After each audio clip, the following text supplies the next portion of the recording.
finding on the MBT for dispatch they're asking for you. Welcome to Mastering Fireground Command. Calm the chaos. Notice the active verb mastering. It's an ongoing, lifelong process.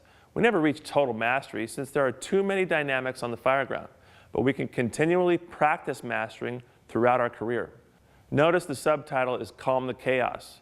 It could also be Prevent Chaos. Some of us think that the word chaos is an acronym for Chief has arrived on scene. We must support and enhance operations, not deteriorate them.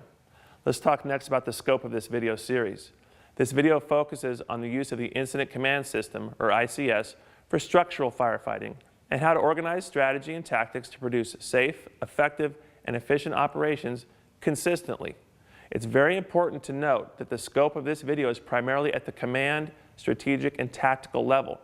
A requisite knowledge of strategy and tactics, building construction, fire behavior, and risk assessment is critical and must be considered a foundation from which to build the skills used in this video series. The following listed resources are just the beginning of the knowledge base that must be developed, continuously built upon, and updated as trends in construction, contents, strategy, tactics, and other factors evolve in the future. This video discusses strategic and tactical considerations, but the level of detail required in these areas requires additional study. Supplemental resources and training are a must. The Fire Officer Handbook of Tactics by John Norman, Fireground Strategies by Anthony Avilo, and Fire Command by Alan Brunacini should be considered complementary material for the subject matter of fireground command operations. While command, strategy, tactics, fire behavior, and building construction are all complex systems, we will teach you tools to integrate and streamline your ability to process these for command, since time is critical and things happen fast on the fireground. In short, we cannot afford to get behind the power curve. We have to think fast and plan ahead.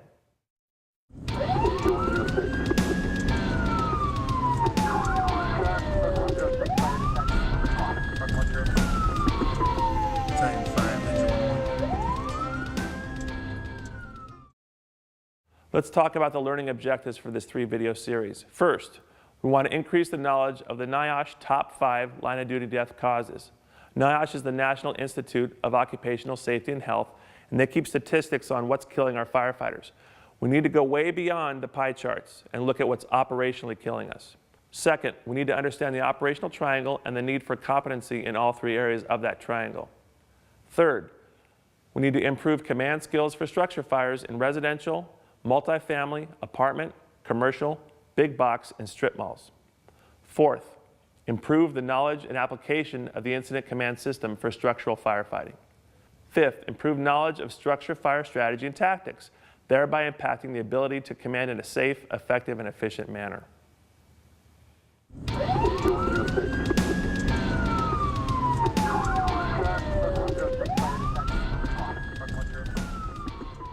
As incident commanders, we cannot afford to be reactive.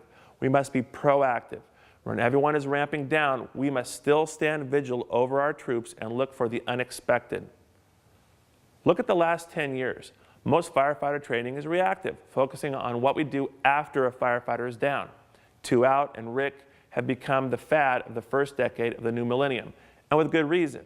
We routinely still lose around 100 firefighters a year. While all that training is critical, we must pay equal attention to what happens before a firefighter is trapped. Unfortunately, the NIOSH pie charts talk more about physiological causes of death like asphyxiation, trauma, and heart attack. As incident commanders, we must focus on the operational trends that lead up to asphyxiation and trauma. In short, it's one thing to know that someone died of trauma. It's another thing to know that he was pushed off a cliff.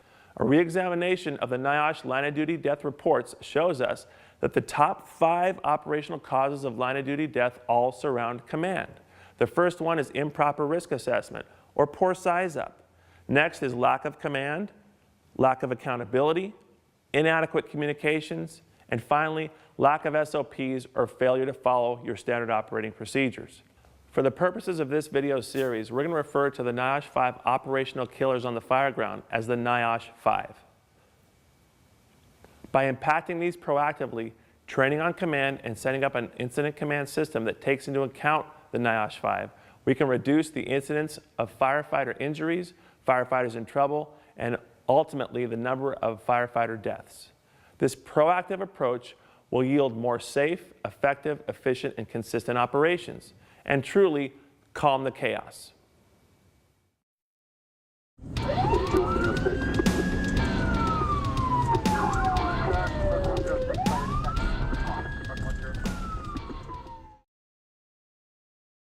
Before we delve into the details, first we need to look at the big picture. Let's look at the operational triangle. On the foundation or bottom of the triangle is strategy and tactics. The best incident command system in the world is worthless without sound strategy and tactics. We need to pull the right hose to the right place.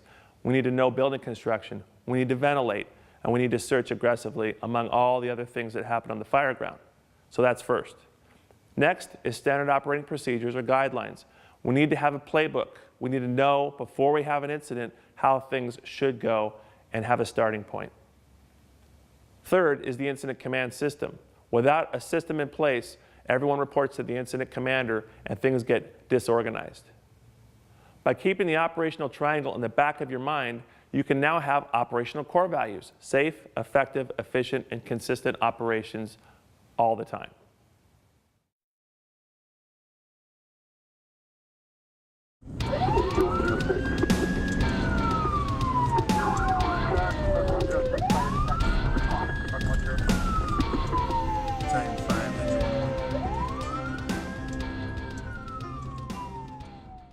Let's talk about the 10 commandments of command.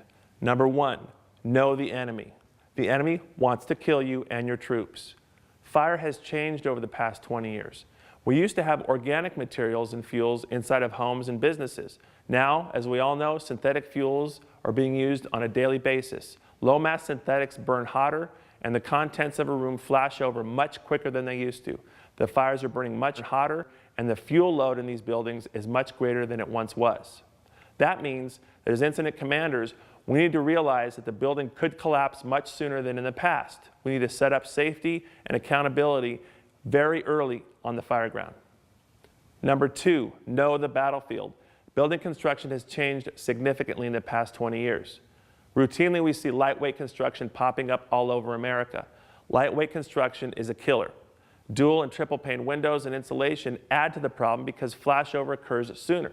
In addition, we have things like trusses and gusset plating that fail much quicker. As an incident commander, you have to know this component. You have to know building construction so you know what's affecting your troops and how the building is going to react. In addition, stucco and tile roofing further insulates the building and creates additional collapse hazards. As incident commanders, we need to know that lightweight roofs can fail in as little as 5 or 10 minutes. Open wet bar joists, TJI, or integrated truss joists, OSB or oriented strand board further add to the problems of lightweight construction.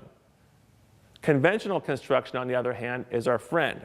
It doesn't mean collapse won't happen, but when we see things like dimensional lumber in a building, that building is going to sustain fire much longer than lightweight buildings would. Next is balloon frame construction. What are the fire spread characteristics? We need to realize that a fire in the basement could easily go up the walls and into the attic. In addition, it's important to know the various characteristics of class 1 through 5 buildings. Let's talk about bowstring trusses for a little while. Bowstring trusses can also fail dramatically, and we need to know that our firefighters cannot be up there for too long. If you get a roof report of a bowstring truss, or you have a pre-plan of a building that has bowstring trusses with heavy fire, that should be a red flag for you as the incident commander. Layout is another important consideration for the incident commander. Is the building multi-story? Is it a garden-style apartment complex or a center hall-style apartment complex? Is it large or small? Is it compartmentalized or open? Is it a strip mall? Is there a common attic? Is it a taxpayer with a business and residences over the top? These are important factors to consider when setting up your incident command system. Third, we need to know the weapons of war. Before we can talk about strategy and tactics, we need to talk about risk assessment. It's very important to perform a solid size up at the beginning of the incident. When we do that, we need to take into consideration risk. We only risk a lot to save savable lives. We risk very little to save savable property, and we risk nothing to save life or property already lost. Once that's established, then we can determine our strategy. There's really only 3 strategies on the fire ground from a command perspective: offensive, defensive, or combination. An offensive strategy involves all of our troops inside the building because we either feel that we have a savable life or savable property. A defensive operation involves all of our crews outside of the structure. Finally, a combination strategy is probably the most tricky for the incident commander. It's important that we realize we have two types of strategies going on simultaneously. Part of the structure may warrant interior operations. Perhaps we're preventing lateral spread. Perhaps we have a known victim trapped. At the same time, another part of the building may warrant defensive operations and we need to stay out. The challenge here for the incident commander is to keep your troops out of the defensive space.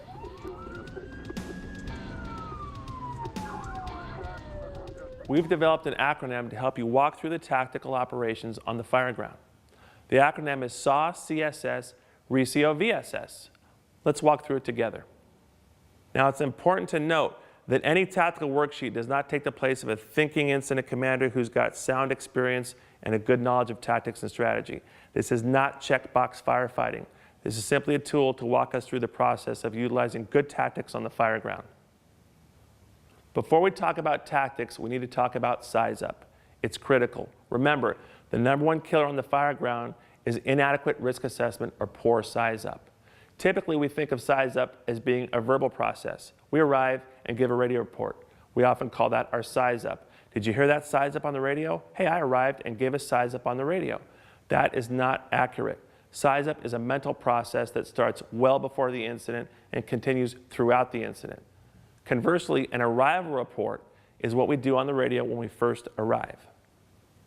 Most people will tell you that size up starts when the alarm comes in. We need to rethink that and be more proactive as incident commanders. Your size up should start the night before your shift.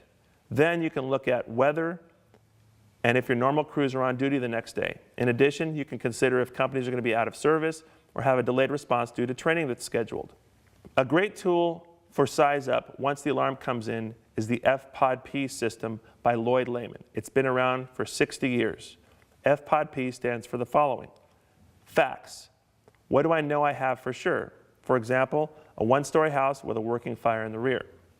Probabilities. What could I have based on the facts? Possible victims trapped, possibly extending into the attic or neighboring occupancy. Own situation stands for your resource level currently assigned to the incident. For example, you may be the first arriving engine company with a balance of a residential alarm responding, or you could be the first arriving battalion chief assuming command with 2 engines and a truck on scene. The decision is simply what strategy you're going to employ. Is it an offensive, defensive, or combination strategy? And finally, your plan of operation. The plan is the initial tactical level decisions you're going to make. For example, initiate fire attack, get a water supply, and start vertical ventilation. Every building has 7 sides. The 4 sides around, the top, the basement or underneath, and the inside of the structure. We should consider all 7 sides and perform a lap of the structure as soon as possible. This may require additional companies going to the rear because the building is so large or there are security gates involved. Construction should be considered very early. Is it lightweight or conventional? Large or small? Open or compartmentalized? We should perform a lap of the structure as soon as possible and then give our arrival report. One tool for arrival reports is the IOCAN system. I stands for identify. Where are you and who are you? Engine 1's on scene, 123 Main Street. O, object. What do you have? A 1-story house. C, conditions. Working fire to the rear. A, actions. Engine 1 is initiating fire attack and needs. What do you need? Engine 1 is initiating fire attack, passing command, and we need a water supply from the second in engine. Next, we should consider apparatus placement. We should attempt to pull past 3 sides of a building so that the initial arriving officer can see 3 sides before he even gets out. This would normally entail the Alpha side, the Bravo side, and the Delta side. That means the only part of the building he hasn't seen is potentially the roof, basement, and rear. We always want to park our apparatus out of the hot zone. This means away from fall hazards, collapse hazards, power lines, and even heat. A lot of apparatus has been burned up because of poor apparatus placement considerations. Don't forget radiant heat and wind shifts. Next is water supply. Who's getting the water? Where? What type of water supply is it? Is it a water tender or is it a hydrant? Are they pumping back to us or are we using LDH or both? Do we have an FDC that we need to consider? Once the incident commander arrives, he should name the incident and state the location of the incident command post or ICP. Why is that important? Well, we need to know where to find the incident commander. For example, if the incident commander arrives and states that the ICP is located on the AB corner, then we know that the very opposite corner from him is the CD or Charlie Delta corner. After arrival, the incident commander should state the strategy of the operation so everyone's on the same page. In addition, if the strategy changes, everyone should be notified as soon as possible. All divisions and groups should report back and confirm that they know if the strategy has changed. Next is safety. Normally we say safety is first on the fire ground, and it truly is. However, we cannot really make any safety decisions until we perform a size up, get our water supply and apparatus established, and set the strategy of the incident. That's why it's listed sixth in order. Some safety considerations for command regarding operations in structure fires would involve RIC, or rapid intervention, a 2-out team, regular personnel accountability reports, and utilities. We'll discuss how to use division and group supervisors to maintain a much greater level of safety and accountability on your fire ground. Next, we're going to talk about RECIO, again from Lloyd Lehman. Next is rescue. Tactically speaking, that's our #1 priority. We want to get a primary search, a secondary search, and ultimately an all clear. Secondary search should always be completed by different companies than the primary search. This gets a fresh set of eyes looking at the same area, and potentially victims will be found by that secondary crew. Just because a secondary search is completed doesn't mean the building is all clear. It's very important that command hear that term, all clear. In addition, we want to be proactive about medical treatment and transport. A medical group should be set up before you need it. If one of your fire medics is utilized as a 2-out crew or inside the building stretching a line, backfill them as soon as possible. Next is exposures. Consider interior exposures like hallways, doorways, stairs, attic spaces, and other rooms. Exterior exposures would be the floor above or buildings or vehicles adjacent to the building. Confinement involves the location of your hose lines. Where are you putting your hose lines? We don't want to push fire, we want to confine and contain fire. It's important that your hose lines are always placed to protect victims and uninvolved areas. Extinguishment means considering the size and number of lines on the fire. Do you have an adequate water flow to put the fire out? We can't take a knife to a gunfight. Make sure you have the proper size and caliber of hose line for the enemy that you're facing. As incident commanders, it's critical that we do not allow our firefighters to take booster lines into buildings that require 2.5s. Overhaul. Once the fire is knocked down, we need to consider overhaul and make sure we take care of any hidden fire. Next to rescue and fire attack, ventilation is probably the most important tactic on the fire ground. In fact, ventilation may be what's allowing you to perform a rescue or fire attack, as it's going to improve conditions. Let's always think about vertical ventilation early. We may not use it, but if we do, we need to plan early. It takes a long time to get crews on the roof and get the holes opened up. Horizontal ventilation is a possibility, and so is positive pressure. But when using those tactics, always consider how the fire is going to react.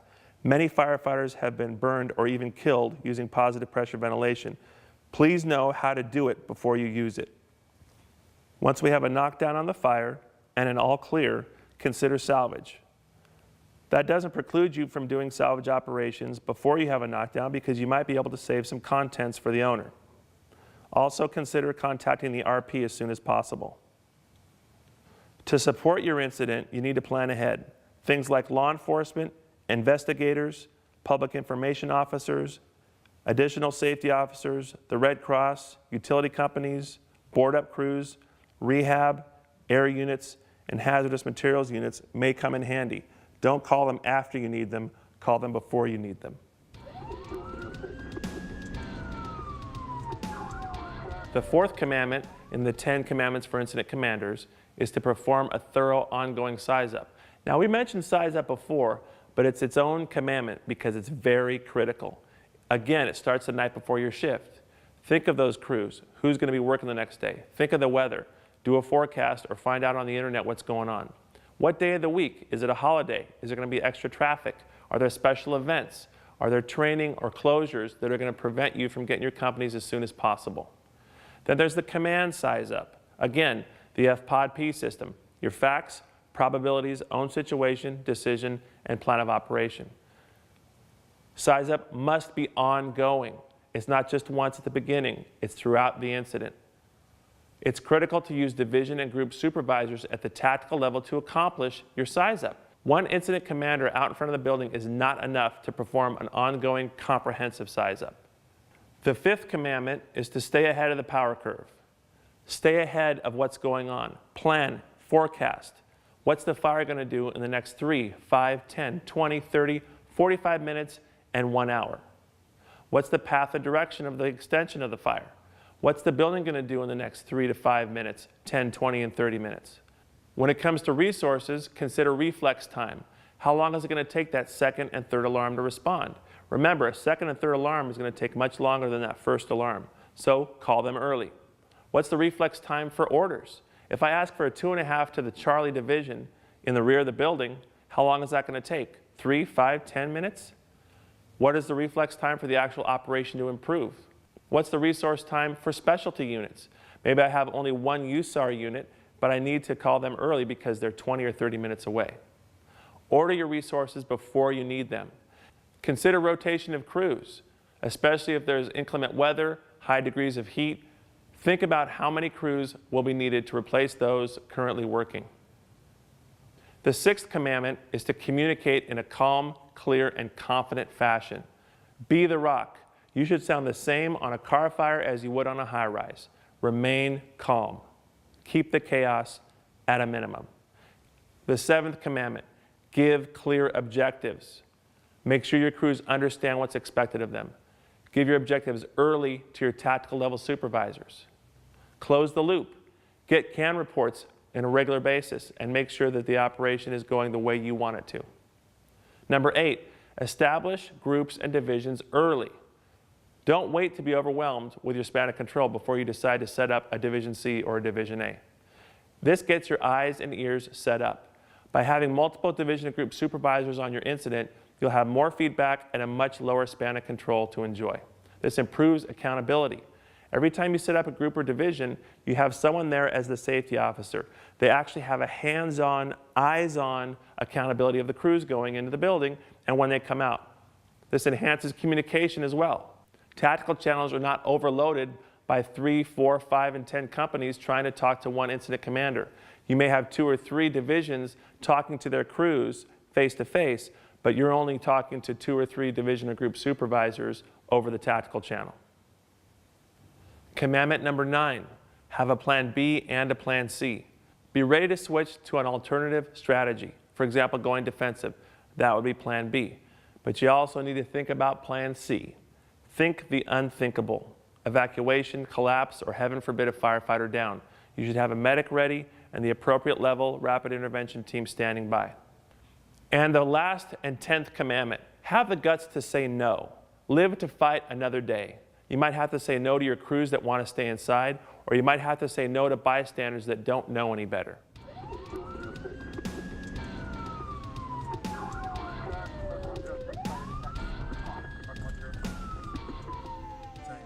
There are 2 command formulas that can help you as an incident commander. The first one is the ICS formula. The building plus the conditions plus the resources plus the objectives and the tactics equals your ICS. You need to take all of those into consideration because the incident command system is truly incident driven. Next are your priorities. The time plus the building plus the conditions and the resources equals your priorities.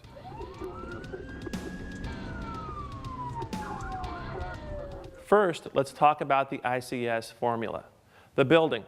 Is it a high-rise, a mid-rise, a low-rise? Is it a strip mall? Is the building large or small? This is going to drive the type of incident command system you may set up. Next, conditions. The conditions will also drive the incident command system. Do you have heavy fire or no fire? Is it in the attic or is it confined to one unit? Resources. You may not have enough resources to set up much of an incident command system, and you may decide not to set up groups and divisions because you only have 2-person engine companies and there's only 3 on scene. You should take into consideration your objectives. What are you trying to accomplish? Again, if it's rescue, maybe you need to set up a rescue group. Finally, your tactics. What type of tactics are you employing? For example, you may have vertical ventilation on the roof, so there you set up a roof division. The next formula, priorities. Let's talk about that for a little bit. Time. We're talking about response time, time of day, and time to get the operation underway. For example, the same house fire at 2 in the morning and 2 in the afternoon is very different, considering the time. Building. Is it a 2-story or a 1-story, large or small? Again, conditions. What's going on inside the building, and resources. Do you have enough resources to accomplish your tactics right now? This is going to drive the priorities of the incident for you. Let's look at how priorities can change by varying just one component of the formula. Let's say we have the exact same 1-story house with the exact same fire conditions in the rear of the house. One of the house fires is at 2 in the afternoon. The other house fire is at 2 in the morning. The house fire at 2 in the afternoon